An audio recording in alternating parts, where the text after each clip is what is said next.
Jaya TV நேயர்களுக்கு வணக்கம். என் சமையல் அறையில் நிகழ்ச்சியில் இன்னைக்கு நம்ம செட்டிநாடு ஸ்பெஷல் 2 பார்க்க போகிறோங்க.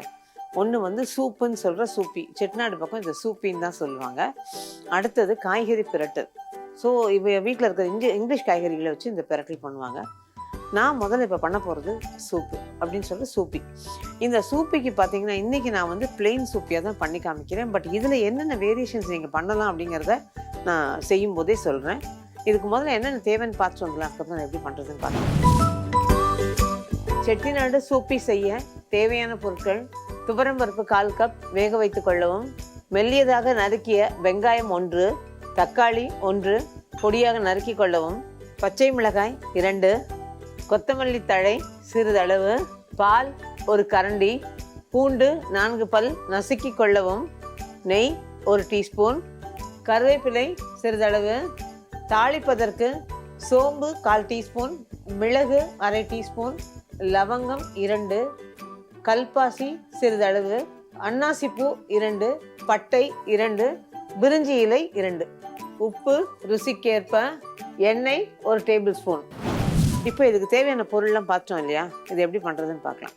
இதுக்கு வந்து நான் இன்றைக்கி துவரம்பருப்பு 1/4 கப்பு வேக வச்சு எடுத்து வச்சுருக்கேன். இந்த துவரம்பருப்புக்கு பதிலாக நீங்கள் பாசி பருப்பும் போட்டு இதில் பண்ணலாம். ஸோ அது ஒரு வேரியேஷன். நான் ஒரு கடாய் அடுப்பில் போட்டிருக்கேன். இது ஆக்சுவலாக இந்த சூப்புன்னு பார்த்தீங்கன்னா இந்த சூப்பியை வந்து குடிக்கவும் எடுத்துப்பாங்க, அதே சமயம் சாதத்துக்கு ஊற்றி சாப்பிட்றது, ரசத்துக்கு பதிலாக சாதத்தில் ஊற்றி சாப்பிட்றதும் உண்டு. ஸோ இப்போ ஒரு கடாய் போட்டிருக்கோம். இதில் வந்து எண்ணெய் கொஞ்சமாக தான் எண்ணெய் போதும். நான் பண்ண போகிறது கொஞ்சம் தான். இதுக்கு எண்ணெயும் ரொம்ப அதிகமாக தேவைப்படாது. அதே மாதிரி இன்றைக்கி நம்ம வந்து ஒரு கடாயில் பண்ணுறோம். இதையே நீங்கள் ப்ரெஷர் குக் பண்ணுறதும் பண்ணிக்கலாம். அப்படியே ஒரு 1/4 டீஸ்பூன் நெய்யும் போட்டுட்ருக்கேன் பேசிகிட்டு இருக்கும்போதே. இதை வந்து அப்படியே ப்ரெஷர் குக்கரில் நீங்கள் இந்த மாதிரியே பண்ணலாம், அதுவும் நல்லாயிருக்கும். இது எல்லாம் பண்ணதுக்கு அப்புறமா நம்ம தண்ணியெலாம் ஊற்றி குக்கரை மூடி ஒரு 2 விசில் விட்டு இறக்கி வச்சுட்டு அதுக்கப்புறமா திறந்து நம்ம வடி கட்டிட்டு பண்ணலாம். ஸோ இப்போ வந்து தாளிக்கிறதுக்கு நான் வந்து பார்த்திங்கன்னா இலை, பட்டை, சோம்பு, மிளகு எல்லாம் போட்டிருக்கேன். இந்த மசாலா வாசனை பிடிக்காதவங்களா இருந்தீங்கன்னா நீங்கள் வந்து இந்த மசாலா எல்லாம் அவாய்ட் பண்ணிவிட்டு சோம்பும் மிளகும் சேர்த்துக்கிட்டா நல்லாயிருக்கும். ஆனால் இதுக்கு சோம்பு ஃப்ளேவர் கொடுக்கும். ஸோ சோம்பு ரொம்ப அவாய்ட் பண்ண முடியாது, அதனால் அதை போட்டிங்கன்னா தான் நல்லாயிருக்கும். ஸோ இதில் வந்து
ஊற்றிட்டு அதுக்கப்புறம் எடுத்துக்கணும். அதுக்கப்புறம் பிரியப்பட்டால் நீங்கள் வந்து வடிகட்டிக்கு எடுத்துக்கலாம்.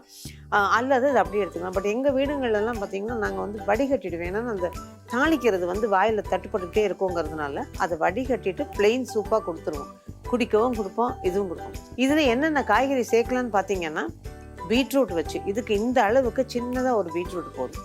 அல்லது பேபிகார்ன் இருக்கு இல்லையா, அதை மெல்லிய துண்டுகளாக குறுக்கு வாக்கில் நறுக்கி அதை எடுத்துக்கலாம். அதையும் இதே மாதிரி வேக போட்டுக்கலாம்.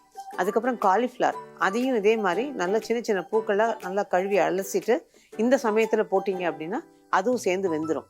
சரி, இதெல்லாம் அப்படியே வந்து நீங்கள் வடிகட்டிங்கன்னா எல்லாம் போயிருமே அப்படின்னு கேட்டிங்கன்னா, நான் என்ன பண்ணுவேன், அந்த வெந்தது எல்லாம் ரெடியானதுக்கு அப்புறமா அந்த காலிஃப்ளவரோ பேபிகார்னையோ பொறுக்கி தனியாக எடுத்து வச்சுட்டு சூப்பை நல்லா வடிகட்டிட்டு அதுக்கப்புறமா இந்த காலிஃப்ளவரோ பேபிகார்னோ என்ன போடுறோமோ அதை அதில் போட்டுட்டு அதோடு சேர்ந்து சாப்பிட்ற போதோ ஊற்றிக்கிற போதோ ரொம்ப நல்லாயிருக்கும். பட் எங்கள் வீடுங்களில் ரொம்ப பேருக்கு வந்து பிடிச்ச விஷயம் இந்த சாதத்தில் ஊற்றி சாப்பிட்றது தான். நல்ல வந்து ஒரு மாதிரி ஃபில்லிங்காக இருக்கும். அதே மாதிரி அதை நிறைய ஊற்றிட்டு அது குழஞ்ச சாதத்தில் தொட்டுக்கிறதுக்கு ஒரு காயோடு சாப்பிட்டிங்கன்னா ரொம்ப நல்லா இருக்குங்க. சொல்ல மறந்துட்டேன், கொஞ்சம் சுண்டைக்காய் இருந்ததுன்னு வச்சுங்க, பிஞ்சு சுண்டைக்காய் இருந்ததுன்னா அதையும் தட்டிட்டு வதக்கும் போது போட்டுக்கிறேன். சுண்டைக்காவோட சூப் எக்ஸலண்ட்டாக இருக்கும். ஆனால் அதை வடிகட்டும் போது மொத்தமாக தான் வடிகட்டணும். அதில் வந்து நீங்கள் எடுத்துக்க வைக்க முடியாது, ஏன்னா நல்லாவும் இருக்காது. ஸோ பிஞ்சு சுண்டைக்காய் இருந்ததுன்னா நல்லா தட்டிட்டு அந்த வெங்காயம் வதங்கும் போது சேர்த்து போட்டு வதக்கிட்டு சூப் வைங்களேன், எக்ஸலண்ட்டாக இருக்கும். அந்த சுண்டைக்காய் போட்டது கூட தெரியாது, ஆனால் அது ருசி வித்தியாசமான ருசியோடு இருக்கும் அது. ஸோ இதுவும் ட்ரை பண்ணி பாருங்கள். இப்போ இது கொதி வருது, நான் மூடி வைக்க போகிறேன். ஒரு 5 to 8 நிமிஷம் வரைக்கும் நல்லா கொதிச்சதுக்கப்புறமா எடுத்து கொதிக்கும் போது மீடியம் ஃப்ளேமில் வைங்க, ஹை ஃப்ளேம் வேண்டாம். அது கொதிச்சதுக்கப்புறம் இந்த வடிகட்டிட்டு எப்படிங்கிறத பார்க்கலாம். நான் காய்ச்சின பால் வச்சுருக்கேன். இப்போ இது ஒரு 5-6 நிமிஷம் ஆயாச்சு. நம்ம திறந்து பார்க்கலாம். வெந்துருச்சுன்னா தக்காளி நல்லா பிரிஞ்சு வந்திருக்கு, பார்த்திங்கன்னா தெரியும். அவ்வளோதான். இதை ஆஃப் பண்ணிவிட்டு நல்லா வடிகட்டிட்டு அப்புறம் என்ன பண்ண பார்க்கலாம். இப்போ பாருங்கள், இது நல்லா வடிகட்டிகிட்ருக்கேன். நல்லா அழுத்தி விட்டு வடிகட்டினீங்கன்னா அந்த பருப்பு எல்லாம் அதில் வந்துடும். தக்காளியில் உள்ள சாறுகள் எல்லாம் இறங்கிடும். நமக்கு அப்படியே இந்த மீதி அந்த கச்சி வந்து அப்படியே விழுதாக கிடக்கும். அவ்வளோதான், ட்ரையாக இருக்கும். அது வரைக்கும் நல்லா வடிகட்டிட்டு எடுத்துட்டு பால், நான் காய்ச்சி வச்ச பால், காய்ச்சாத பால் வந்து ஊற்றி கொஞ்சம் கொதி விடணும். அல்லது நீங்கள் காய்ச்சின பால் இருந்தால் ரொம்ப சௌரியம். ஆனால் சில பேர் பயப்படுவாங்க, காய்ச்சாத பால் வந்து நான் ஊற்றிட்டு அதுக்கப்புறம் கொதிச்சா திரண்டு போயிடுமேன்னு. அதுக்கு பதிலாக காய்ச்சின பால் வச்சுருந்தீங்கன்னா அதையே வந்து கொஞ்சமாக ஊற்றிக்கங்க. இப்போ இது வடிகட்டின்னு அந்த பால் ஊற்றி காமிக்கிறேன். பார்த்தீங்கன்னா தெரியும், இப்போ நல்லா தெளிவாக வடிகட்டியாச்சு. இதில் நான் காய்ச்சி ஆற வச்ச பால் இதில் சேர்த்துட்றேன். இதோட கொஞ்சம் கொத்தமல்லி, அவ்வளோதான். இனி இது சர்விங்க்கு ரெடி ஆயாச்சு. சாதத்துலேயும் போட்டு சாப்பிட்லாம். அப்போல்லாம் செட்டிநாடு பக்கம் வந்து தொன்னைன்னு வச்சுருப்பாங்க. அப்போ அந்த தொன்னையில் தான் அந்த சூப்பை ஊற்றி வைப்பாங்க. அந்த தொன்னை ஒரு மாதிரி தளதளப்பாக, அந்த வாழை இலையில பண்ணுறது தளதளப்பாக இருக்கும். அந்த சூப்பை அந்த சூடாகவும் ஊற்றி கொடுத்துருவாங்க. அந்த இலையோட வாசம், சூப்போட வாசம் சேர்ந்து அதை குடிக்கிற போது அதில் உள்ள அந்த சுகமே தனி தான். 1000 சொன்னாலும் இன்றைக்கி ஃபேஷனபுளாக கப்பு அது இதுன்னு வந்திருந்தாலும் அப்போ குடித்த அந்த வாழை இலையோட அந்த தொன்னை இன்னி வரைக்கும் மறக்க முடியாது. அந்த ஃப்ளேவர் ஆகட்டும், இந்த டேஸ்ட் ஆகட்டும், இப்போ மீண்டும் அது வந்தால் ரொம்பவே நல்லா இருக்குங்க. இந்த சூப்பெல்லாம் அதில் தான் ஊற்றி கொடுப்பாங்க. அப்படியே தலகரப்போட அதை பிடிச்சிக்கிட்டு அவ்வளோ ஜாக்கிரதையாக குடிப்போம். ஸோ அந்த ஞாபகம் வந்து அதான் சொன்னேன் இன்னைக்கு. இதை வந்து இப்போ நம்ம ஒரு சர்விங் பவுலில் ஊற்றிடலாம்.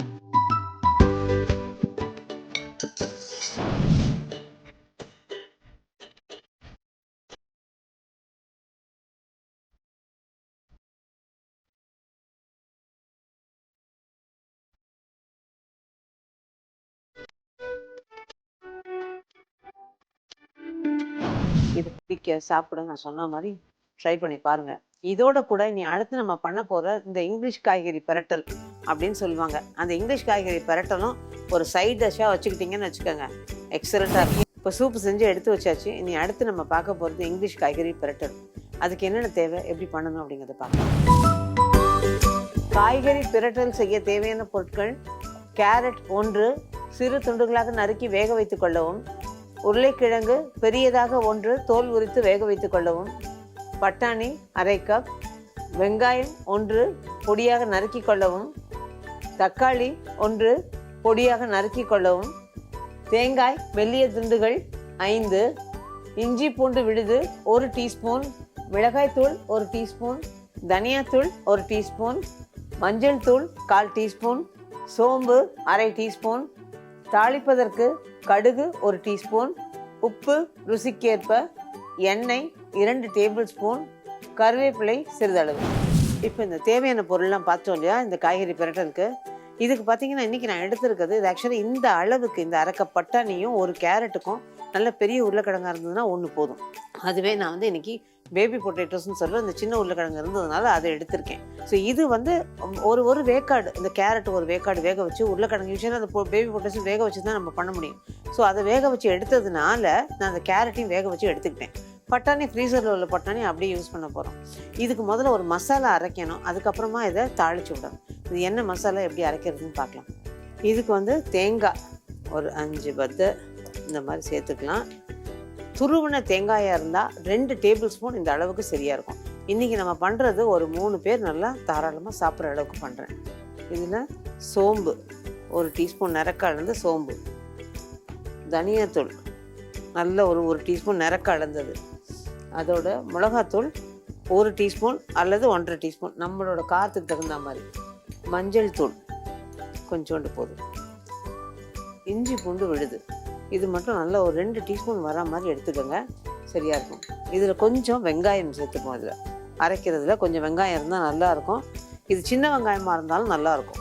கொஞ்சமாக தண்ணி ஊற்றிங்க, ரொம்ப வேண்டாம், கொஞ்சம் கெட்டி பேஸ்ட். ஏன்னா தண்ணி கொஞ்சம் ரொம்ப ஊற்றுனோம்னா ரொம்ப நேரம் நமக்கு வந்து வதங்கிறதுக்கு டைம் ஆகும்.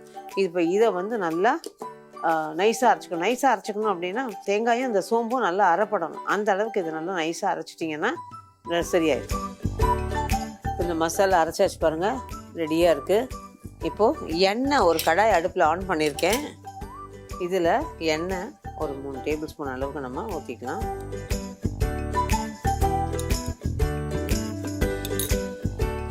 அதே மாதிரி இன்றைக்கி கடுகு தாளிக்கிறேன். இது வந்து கடுகு தாளிக்கணுங்கிறது இல்லைங்க, நம்ம வந்து அந்த மசாலா வாசனை ரொம்ப வேணான்னு நினைக்கிறவங்களுக்கு அந்த கடுகை தாளிச்சிக்கலாம். மசாலா வாசனை நல்லா பிடிக்கும் அப்படின்னு நினைக்கிறவங்க ஒரு துண்டு பட்டை, 2 லவங்கம், ஒரு ஏலக்காய், பிரிஞ்சி இலை இருந்தால் பிரிஞ்சி இலை, அடுத்தது இதுலேயும் சோம்பு 2 இந்த மாதிரி தாளிச்சிட்டும் நம்ம இப்போ பண்ணிக்கலாம். ஸோ இது வந்து மசாலா வாசனை இப்போ எங்கள் வீடுங்களில் நாங்கள் பண்ணதுனால எனக்கு வந்து எங்கள் வீட்டில் வந்து ரொம்ப மசாலா சாப்பிட மாட்டாங்கங்கிறதுனால நான் வந்து கடுகு தாளிச்சுப்பேன். ஸோ அந்த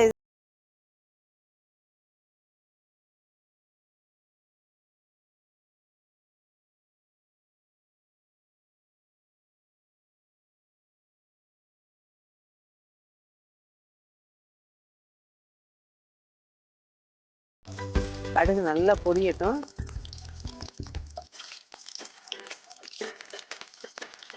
இதுதான் வெங்காயம். வெங்காயத்தோட ஒரு சிட்டிகை உப்பு வச்சு நல்லா வதங்கட்டும். இது ஓரளவு கொஞ்சம் வதங்கட்டும். நிறம் மாறி வேணும் இல்லை, ஒரு மாதிரி கண்ணாடி மாதிரி வரணும். டிரான்ஸ்லூசன்ட்டும்பாங்கல்ல, அந்த மாதிரி ஒரு கண்ணாடி மாதிரி வரணும். வதங்கட்டும். நேரம் மாறிடுச்சு பாருங்க. நம்ம கொஞ்சமாக போட்டதுனால டக்குன்னு ஆயிடுச்சு. இதோட ஒரு தக்காளி, நல்ல பெரிய தக்காளியை நான் ஒரு தக்காளி எடுத்திருந்தேன். அந்த ஒரு தக்காளியை நல்லா நறுக்கி வச்சிருக்கேன். இந்த தக்காளியை வதங்கும் போதே நம்ம மசாலாவையும் போட்டுடணும். தக்காளி போட்டுலாம், அதோட இந்த அரைச்ச விழுதியும் போட்டுடலாம்.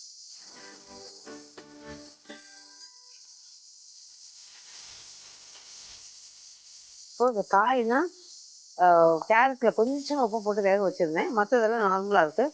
இப்போ இந்த மசாலாவுக்கு தகுந்த உப்பு இதில் போட்டு அவ்வளோதான்.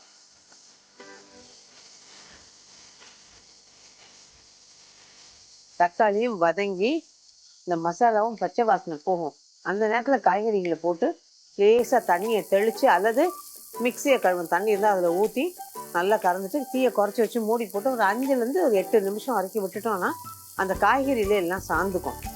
இதுவே வந்து நம்ம காய்கறி வேக வைக்காமல் பண்ணுறது வந்து எப்படின்னு கேட்கலாம். அதே மாதிரி என்னென்ன காய்கறிகள் வேறு சேர்க்கலாம் அப்படின்னு கேட்கலான்னீங்கன்னா, கேரட்டு, பீன்ஸு, பட்டாணி, உருளைக்கிழங்கு, காலிஃப்ளவர், பேபிகார்ன், அப்புறம் குடமிளகா, ப்ராக்கலி, இந்த மாதிரி டபுள் பீன்ஸு, பட்டர் பீன்ஸு எல்லாம் இதே மாதிரி பண்ணலாம். அது மட்டும் இல்லைங்க, பீட்ரூட்டையே தனியாக இந்த மாதிரி பண்ணிங்க அப்படின்னா ரொம்ப நல்லாயிருக்கும் சாப்பிட்றதுக்கு. அந்த ஒரு லேஸ் இனிப்பு கலந்த காரம், அதுக்கு மட்டும் காரம் ஒரு துளி ஜாஸ்தி போட்டுக்கணும், ரொம்ப நல்லாயிருக்கும். ஸோ இது எல்லா காய்கறியும் நம்ம வந்து இதை பிறக்கல் பண்ணலாம். இன்ஃபேக்ட் நான்லாம் வெண்டைக்காயிலையுமே இதை பண்ணுவேன். வெண்டைக்காய் மட்டும் பொரிச்சு எடுத்துக்கிட்டு கடைசியாக சேர்த்துருவேன். அந்த மாதிரியும் நல்லா பண்ணலாம். கத்திரிக்காயில் பண்ணலாம். ஸோ எல்லா விதத்தையும் இந்த காய்கறி இதில் சேர்த்து பண்ணலாம்.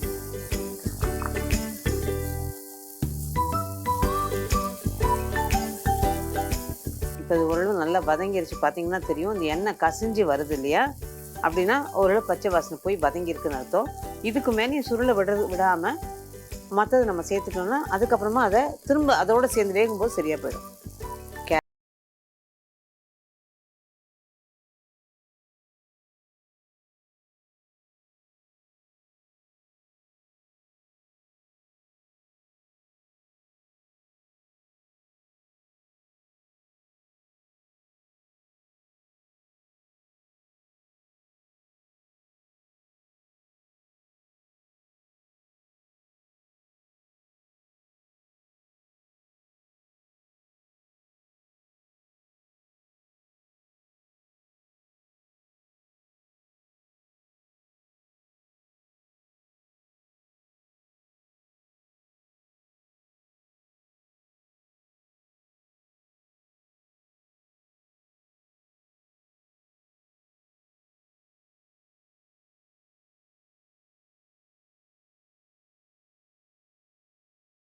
இருக்கும். அப்போ அதை எடுத்து கொஞ்சம் கருவேப்பிலை போடலாம். இப்போது 2 டிப்ஸு நேர்களோட பகிர்ந்துக்கலான்னு.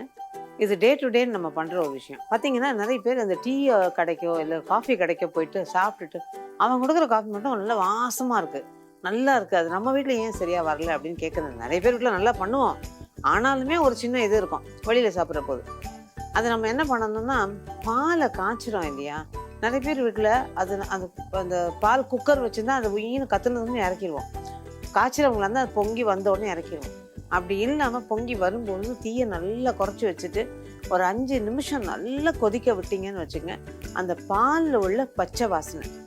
மேடம் பாலில் பச்சை வாசனைன்னு கேட்டிங்கன்னா நீங்கள் செஞ்சு பாருங்கள், அப்போ தான் தெரியும். ஏன்னா இது ஒரு சாதாரணமாக இருந்த ஒரு கிராமத்து மனுஷி எனக்கு சொல்லிக் கொடுத்த விஷயம்.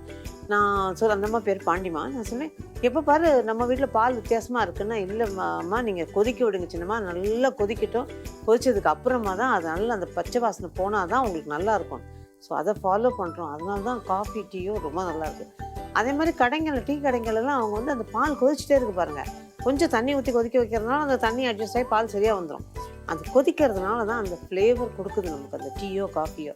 ஸோ இந்த மாதிரி ட்ரை பண்ணி பாருங்கள், நம்ம வீட்டு காஃபி எல்லாத்தோட பெஸ்ட்டாக இருக்கும்.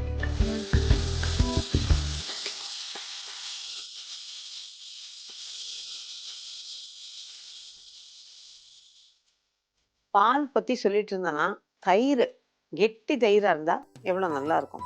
அதனால் அந்த தயிரை பற்றியும் சொல்லலாம். ஸோ தயிர் உர ஊற்றணும் இதே தாங்க. நம்ம அந்த டெக்னிக் தான். நான் தயிரை பால் காய்ச்சிட்டு தீயை குறைச்சி வச்சுடுவேன். அது பொங்கி வந்த உடனே நல்லா கொதிக்க விட்டுருவோம். கொதிக்க விட்டதுக்கு அப்புறமா அது கிட்டத்தட்ட பால் கொஞ்சம் ஒரு அரை கப்பாவது கொஞ்சம் குறைஞ்சிரும். அந்த அளவுக்கு நல்லா கொதிக்க விட்டு அந்த ஏடோடு எடுத்து உர ஊற்றணும். ஆனால் ஆறணுன்னு நல்லா முட்டை ஆற வச்சிடக்கூடாது. கொஞ்சம் சுருக்குன்னு கை பிடிக்கிற சூட்டில் பாலை உர ஊற்றுனீங்கன்னு வச்சுக்கோங்க, நல்லாயிருக்கும். அதே மாதிரி நம்ம பால் உர ஊற்றும் போது நம்ம பாலில் கொஞ்சம் வேணுங்கிற அளவு தயிரை விட்டுட்டு நல்லா 2 ஆற்றிடணும். ஆற்றிட்டு உர ஊற்றுனீங்கன்னா கொஞ்சம் சீக்கிரமாக உறைஞ்சிரும். எங்கள் வீடுகளில் இந்த குளிர்லாம் இருக்குது, எங்கள் ஊர்களெலாம் நாங்கள் பால் உர ஊற்றுறதுனா அது உரைய மாட்டேங்குது அப்படின்னு கேட்குறவங்களுக்கு நீங்கள் இந்த மாதிரி காய்ச்சி ஆற வச்சுட்டு மைக்ரோவேவ்க்குள்ளார ஆன் பண்ணாமல், அது மைக்ரோவேவாக இருக்கட்டும் ஓடிஜியாக இருக்கட்டும் எதுவாக இருந்தாலும் அது உள்ளே வச்சு மூடிடுங்க. ஆன் பண்ணக்கூடாது. அந்த ஹியூமிடிட்டி அந்த இதுக்கு கதகதப்புக்கு அது நல்லா உறைஞ்சிரும். நான் திருப்பி சொல்கிறேன், அதை ஆன் பண்ணாமல் அப்படியே, ஏன்னா அது நல்லா டைட்டாக பேக் ஆகிருக்கு இல்லையா?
விசேஷ வீடுகளே இருக்க முடியாது அநேகமாக. ஏதாவது ஒரு சூப் வச்சுருவாங்க. இந்த மாதிரி காய்கறி பரட்டல் கட்டாயம் இருக்கும். இங்கிலீஷ் காய்கறி பரட்டல்னு சொல்லுவாங்க. இது இல்லாமல் இருக்காது. பற்றியை தூண்டிடுறேன். இது வந்து சில பேர் பார்த்திங்கன்னா வீடுகளில் பண்ணுற போது இன்னும் கொஞ்சம் நல்லா செவக்க விட்டு எடுப்பாங்க. அதுவும் பண்ணலாம். அல்லது இந்த மாதிரி கொஞ்சம் அந்த கலரு லேசாக மாறினதோட போதும் அப்படி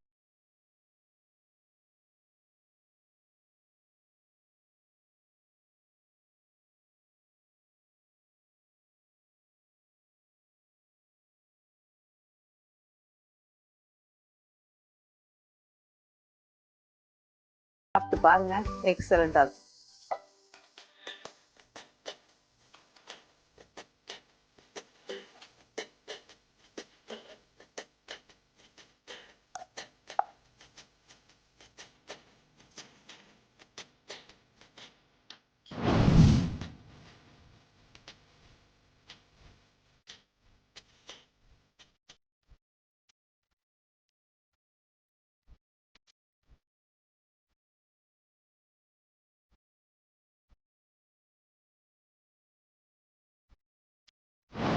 நல்ல ஒரு கலர்ஃபுல்லாகவும் இருக்குங்க.